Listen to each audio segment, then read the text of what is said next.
दतिया उपचुनाव की सियासी सरगर्मी तेज हो चुकी है। थोड़ी देर में कांग्रेस दिग्गज दतिया पहुंचने वाले हैं। कांग्रेस के कार्यकर्ता सम्मेलन में ये सभी दिग्गज शामिल होंगे। जीतू पटवारी, उमंग सिंगार दतिया पहुंचेंगे। पूर्व मुख्यमंत्री दिग्विजय सिंह भी इस दौरान मौजूद रहने वाले हैं।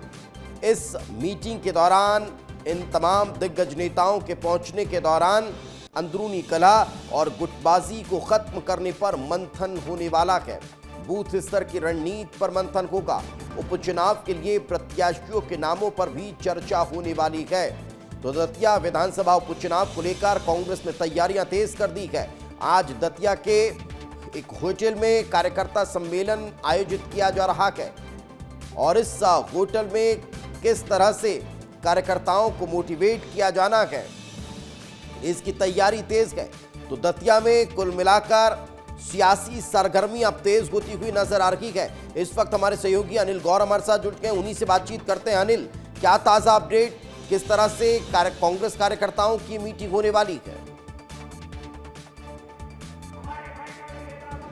बिल्कुल, देखिए दीपेश, ये दतिया उपचुनाव की तारीखों के ऐलान के बाद जो सियासी सरगर्मी है वो उसकी शुरुआत हो चुकी है, एक तरह से कह सकते हैं, क्योंकि आज कांग्रेस के तमाम जो बड़े नेता हैं वो दतिया में आने वाले हैं। बस कुछ ही देर में आने वाले हैं। प्रदेश अध्यक्ष जीतू पटवारी, उमंग सिंगार नेता प्रतिपक्ष, इसके साथ ही पूर्व सीएम दिग्विजय सिंह के साथ साथ जो तमाम कांग्रेस के बड़े नेता हैं वो आने वाले हैं और कार्यकर्ताओं के साथ यहाँ पर बैठक करने वाले हैं, यानी कार्यकर्ता सम्मेलन है। और इसी सम्मेलन में बताया जा रहा है कि उम्मीदवार का नाम भी तय किया जाएगा। ये देखिए तस्वीरें तमाम है, आप देख सकते हैं। मैं सबसे पहले ये तस्वीरें दिखा देता हूँ।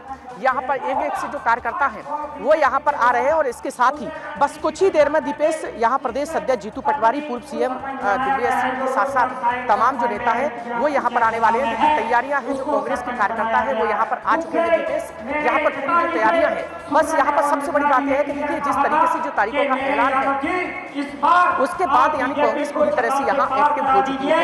राम दंडोती जी मौजूद है, कांग्रेस के नेता है। आप बताइए किस तरह की रणनीति रहने वाली है आज जो कार्यकर्ता? देखिए, दतिया में चुनाव का बिगुल बुझ चुका है और आज मध्य प्रदेश कांग्रेस कमेटी के ऊर्जावान अध्यक्ष और मध्य प्रदेश शासन के पूर्व मुख्यमंत्री रहे आदरणीय राजा दिग्विजय सिंह और हमारे शीर्ष नेतृत्व के वरिष्ठ नेता आज दतिया में आज कार्यकर्ता सम्मेलन में पधार रहे हैं और कार्यकर्ता सम्मेलन में पधार कर आगे की रणनीति और चर्चा करके आगे की रणनीति तय करेंगे। और निश्चित ही दतिया में कांग्रेस मजबूत है और किसी भी तरह से कहीं भी किसी भी पहलू पे कमजोर नहीं है। ये तो आगे आने वाला समय आपको बताएगा कि कांग्रेस पार्टी यहाँ फिर से नया परचम फहराने वाली है। तस्वीर दिखा देता हूँ। कुछ ही देर में जीतू पटवारी हैं, इसके साथ ही दिग्विजय सिंह हैं, इसके साथ ही उमंग सिंगार हैं, राज्यसभा सांसद अशोक सिंह हैं, वो आने वाले हैं। कार्यकर्ताओं की तस्वीरें आप दिखा देता हूँ। पहले कांग्रेस के कार्यकर्ता हैं वो इस यहाँ पर आए हैं और यही वजह है कि इनसे राय शुमारी ली जाएगी, उनसे बातचीत की जाएगी उम्मीदवार को लेकर, क्योंकि उम्मीदवार का नाम तय बताया जा रहा है कि कार्यकर्ताओं की राय शुमारी के बाद ही यहाँ पर किया जाएगा। यहाँ पर धीरे धीरे जो कार्यकर्ता है वो भी यहाँ पर आ चुके हैं। दीपेश, यहाँ पर तमाम कार्यकर्ता है, आप देख सकते हैं, क्योंकि जिस तरीके से देखिए पहली ये बैठक है कांग्रेस की और यही वजह बैठक है। बैठक इसमें एक तरह से रणनीति भी तैयार होगी और इसके साथ ही बात करिए क्या माहौल को लेकर क्या बात करने को तैयार है यहाँ किस तरीके जो लोग हैं वो दतिया के माहौल को लेकर बात करने को तैयार हैं? किन मुद्दों पर चुनाव लड़ेंगे, क्या तैयारियां हैं, किस तरह का माहौल है, आम जनता का साथ कितना मिल रहा है? जरा कोशिश करिए बात करने की। बिल्कुल बिल्कुल, देखिए दीपेश, तमाम यहाँ पर कार्यकर्ता भी है, यहाँ पर कांग्रेस के लोग भी, उनसे बात कर लेते हैं। आप बताइए कि जिस तरीके से कैसा माहौल है यहाँ पर, खासकर दतिया उपचुनाव की बात करें। अभी तो दतिया उपचुनाव के संबंध में आपको बताना चाहते हैं कि हमारा मामला सब जुडिस है और चुनाव होना ही नहीं है। ये चुनाव की व्यवस्था नहीं है। चुनाव की घोषणा मतलब प्रकरण जब माननीय न्यायालय से निराकृत होगा उसके बाद चुनाव होने की उम्मीद है। चुनाव की तारीख का तो ऐलान हो चुका है ना पूरी तरीके से? आपने गौर किया हो तो 6 तारीख को आचार संहिता लागू होगी। ऐसा कभी भी पूरे भारत में नहीं हुआ कि जिस दिन अनाउंसमेंट हुआ हो उसके 4 दिन बाद आचार संहिता लगने का प्रावधान हो। जिस दिन घोषणा होती है उसी दिन चुनाव होता है।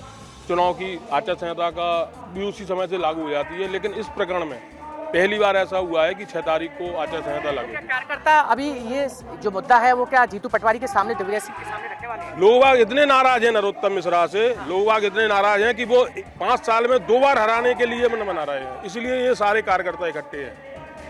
आप बताइए। वैसे तो हमें पूरे नाला पे भरोसा है कि चुनाव नहीं होंगे, लेकिन अगर चुनाव होता भी है तो हमारी संपूर्ण कांग्रेस एक है और दतिया की जनता ने मन बना लिया है दोबारा नरोत्तम मिश्रा की फिर से विदाई करने का। जनता उनको वोट नहीं देगी, पूरी तरह हारेंगे, कांग्रेस का ही विधायक बनेगा। तो क्या उम्मीदवार को लेकर क्या रायशुमारी ली जाएगी सभी कार्यकर्ताओं से इस बैठक? आज जो बैठक हो रही है उसी परिप्रेक्ष्य में है, बाकी लेकिन हम लोगों का मानना यही है कि जब तक 8 तारीख क्या लग रहा है कौन खड़ा होगा तो कांग्रेस से जीत जाएगा? सुप्रीम कोर्ट में अभी अर्जेंट हियरिंग लगी हुई है, उसके बाद ही कुछ इलेक्शन के लिए डिसाइड होगा। ऐसे नहीं हो सकता है कि उसके हियरिंग से पहले ही यहाँ पर इलेक्शन हो रहा है। ये बताओ कि कौन खड़ा होगा तो कांग्रेस यहाँ से जीत जाएगी? नहीं तो वो तो अब पार्टी के बड़े लीडर तय करेंगे कौन होगा, जो चेहरा आप भी बनेगा तो सोचते होंगे ना, बात करते होंगे कि भाई बार भी इसको खड़ा नरोत्तम करेंगे तो मिश्रा को कांग्रेस हराया जीत था, जाएगी। इस बार भी हराएंगे। कांग्रेस की तरफ से कौन सा चेहरा होना चाहिए? कांग्रेस की तरफ से हमारे जो चेहरे हैं जैसे भारती जी हाँ। और उनकी वो मिसेज हैं हाँ। और घनश्याम सिंह जी हैं, हाँ। अवधेश नायक जी हैं, 4-5 चेहरे हैं, उनमें से एक तय होगा, उसका वो चुनाव जीतेंगे। एक चेहरा कौन सा मानते हैं आप? अब ये तो ऊपर का काम है, हमारा काम नहीं। आप बताइए किस पर भरोसा ज्यादा है, किस कैंडिडेट? सबसे पहली बात, दतिया में जो तानाशाही की राजनीति है, जो नरोत्तम मिश्रा की राजनीति है, दमन की राजनीति है, वो केवल एक ही व्यक्ति हटा सकता है, जिसने हटाई भी है। अभी लगातार 2.5 साल में दतिया में एक भी ऐसा व्यक्ति जो नहीं है कि जो कह सकता है कि हम पे दमन हुआ या हम पर अत्याचार हुआ। नरोत्तम को हराने वाला केवल एक ही दतिया में वीर है, वो है राजेंद्र भारती, बकाया दूसरा कोई व्यक्ति नहीं है। कोई माइकल लाल उम्मीदवार होना चाहिए। राजेंद्र भारती की पत्नी को उम्मीदवार बनाओ या उनकी लड़कियों को पत्नी को बुलाओ, सिंपैथी बढ़ेगी उनकी। भाई राजेंद्र भारती ने क्या गलत किया? उनको राजनीतिक दोष, अभी तक कोर्ट का आदेश नहीं आया उनका और चुनाव डिक्लेयर करा दिया भारतीय जनता पार्टी ने। चाहते हैं कि राजेंद्र भारती के परिवार से कोई किसी न किसी को टिकट मिलना चाहिए, उसकी पत्नी को। आप बताइए, आप क्या सोचते हैं?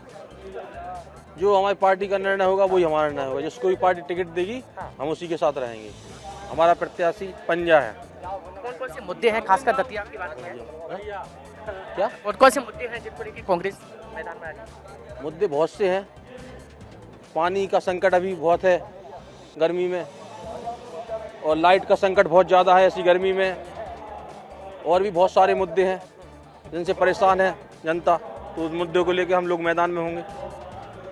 तो और भी इनसे भी बात कर लेते हैं। आप बताइए कि जिस तरीके से खासकर दतिया के मुद्दों की अगर बात करें तो मुद्दे रहने वाले हैं। दतिया में विधायक जितना विकास कर सकता था उसने किया। बीजेपी वाले हमारे जो एलिगेशन लगा रहे हैं, लेकिन हम लोगों की अपील तो यही है कि जो भ्रष्टाचार और भय की राजनीति रही है पहले, तो हम लोगों को और आम जनता को पहली बार ऐसा मौका मिल रहा है, सभी को मौका मिलता है एक बार। जी, कौन सा उम्मीदवार होना चाहिए कांग्रेस की तरफ से? हमारे यहाँ उम्मीदवार पंजा है। हम कांग्रेस के लोगों ने अभी हराया था और फिर हराएंगे, और जिसने हराया था वही हराएंगे। और इस बार हम लोगों को मौका मिल रहा है कि हम 5 साल में उसको दोबारा हराने जा रहे हैं। ये गर्व की बात है पूरे कांग्रेसियों को, दोबारा हराने जा रहे हैं। एक उसकी इतनी बुरी हालत कर देंगे जो भाजपा का कैंडिडेट होगा कि हम 5वीं साल में उसको दोबारा हराएंगे। अच्छा, कार्यकर्ताओं की अभी बैठक जो सम्मेलन हो रहा है, क्या रायशुमारी ली जाएगी उम्मीदवार को लेकर कि कौन उम्मीदवार सही होना चाहिए? जी, जो पार्टी की प्रक्रिया है वो कांग्रेस में होती आई है, हमेशा होती रहेगी। सभी कार्यकर्ताओं की जो कि पदाधिकारी हैं सभी की रायशुमारी इसमें ली जाएगी और उसके बाद ही प्रत्याशी का चयन होगा। दतिया के उपचुनाव की ऐसे जो शंखनाद हुआ है उस विषय में मैं आपको बताना चाहता हूँ। मध्य प्रदेश में भारतीय जनता पार्टी चोरी से सरकार बनाई, और ऐसी स्थिति में जब 2023 का अपन विधानसभा इलेक्शन देखते हैं तो उसमें हमने ये पाया कि गधे और घोड़े चुनाव जीत गए। 165-60 के बीच में सीटें आई, मोहन सरकार बनी। परंतु दतिया विधानसभा ने ऐसा इतिहास रचा जो पूरे मध्य प्रदेश में गूंजा। मध्य प्रदेश के गृह मंत्री को हराया, उससे पिछली बार भी विधानसभा में यानी समझा जा सकता है कि जो चुनावी सरगर्मी है वो अब बढ़ती जा रही है। कांग्रेस पार्टी पूरी तरह तैयार नजर आ रही है। फिलहाल बहुत बहुत शुक्रिया इस तमाम जानकारी के लिए। लेकिन बात दतिया विधानसभा उपचुनाव की ही कर लेते हैं। सियासी माहौल गर्मा रहा है। पूर्व गृह मंत्री डॉक्टर नरोत्तम मिश्रा ने गुर्जर समाज के कार्यकर्ताओं में कांग्रेस और स्थानीय विधायक राजेंद्र भारती पर तीखा हमला बोला है। साथ ही दतिया के विकास की रफ्तार को फिर पटरी पर लाने का वादा और दावा किया है। कि सिर्फ 20-25 दिन है, ज्यादा दिन नहीं है, महीना भी नहीं है पूरा का पूरा। इन महीने के लिए आप दतिया को दो, आप आने वाली पीढ़ी को दो, आप आने वाले नौजवान को दो, जिस नौजवान के लिए हम दतिया को संवार रहे थे। आप कल्पना करो कि अगर पिछले 2.5 साल के चुनाव में हम नहीं हारे होते, भारतीय जनता पार्टी नहीं हारी होती, तो हम कहां होते, और हम जहां होते तो हमारी दतिया कहां होती। जरा अपने मन के अंदर सोचना इस बात को कि दतिया का इतनी तेजी से चलता हुआ विकास रोक दिया इस व्यक्ति ने, और इसलिए मैं आपसे प्रार्थना कर रहा हूं कि इस विकास को, पटरी को पुनः लाने के लिए भारतीय जनता पार्टी का साथ दें। बहुत बहुत धन्यवाद।